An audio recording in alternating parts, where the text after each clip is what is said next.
Вълшебникът. Втора глава. В столицата празник предстоеше. Отново беше юни и череши продаваха се през деня, а вечер под звука на дъждовете жените рокли шиеха и мереха, а мръщеха се натули мъжете. Защото преди няколко недели беше минал глашатай и казал бе, че чужденец вълшебник щял да дойде в този град и чудото си да покаже.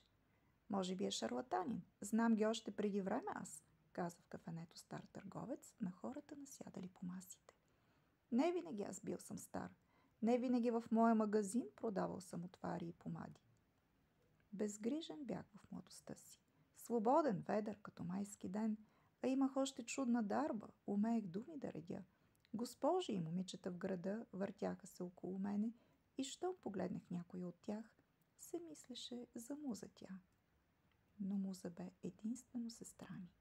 Да, не помните, но имах аз сестра, дарена с неземна красота.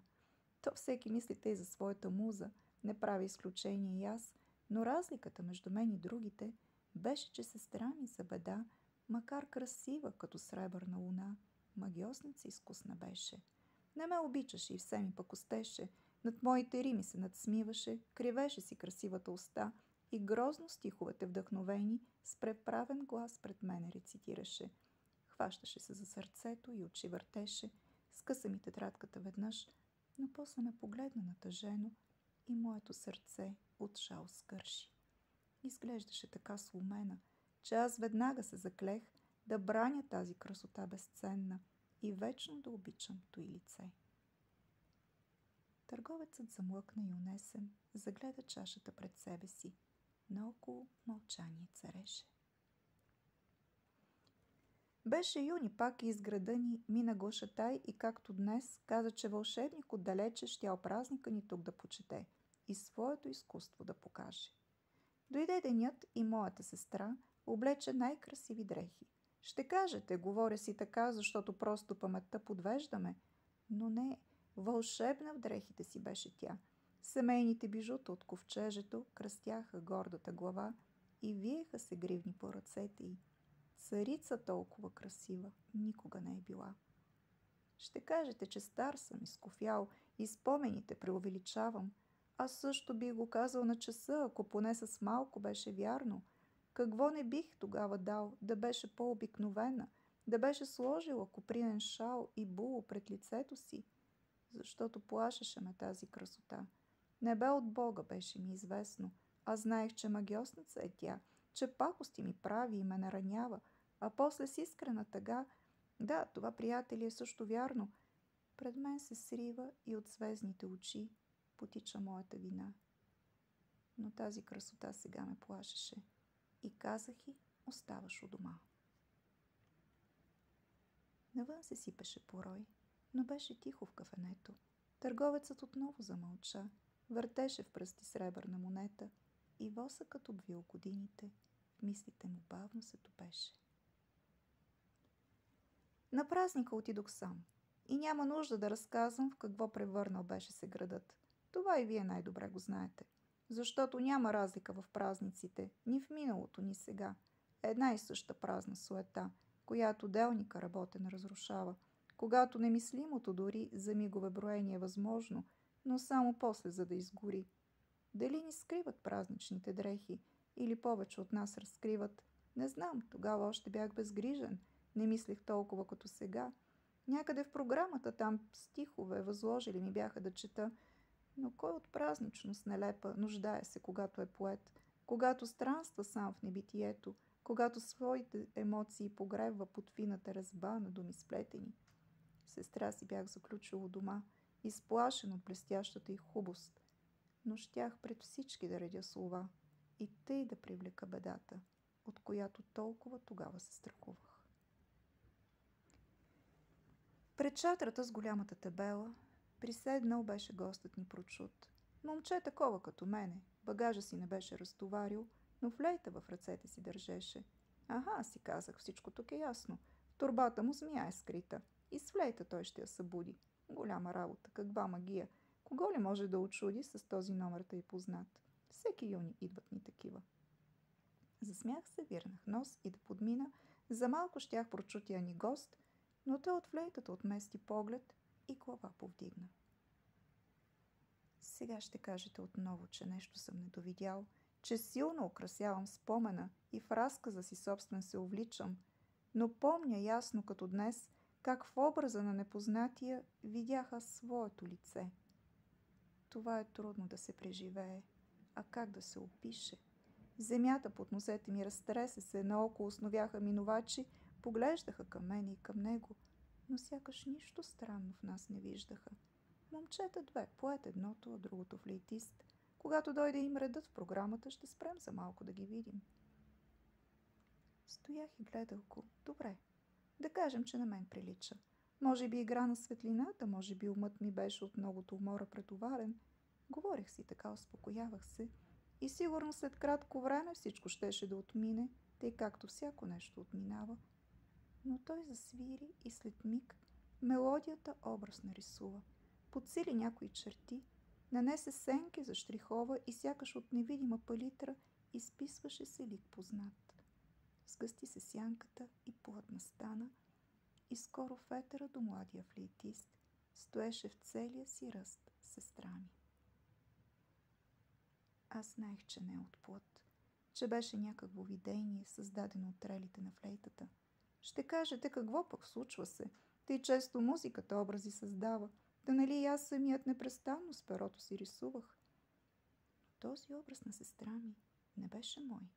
Не моят трескав ум го сътворяваше.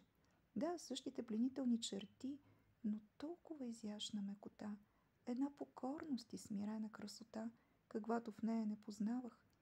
И погледа ях, приятели, отправен с нежност и купнеж към моя двойник, моето копие, което я рисуваше с флейтата. Мен никога не гледаше така.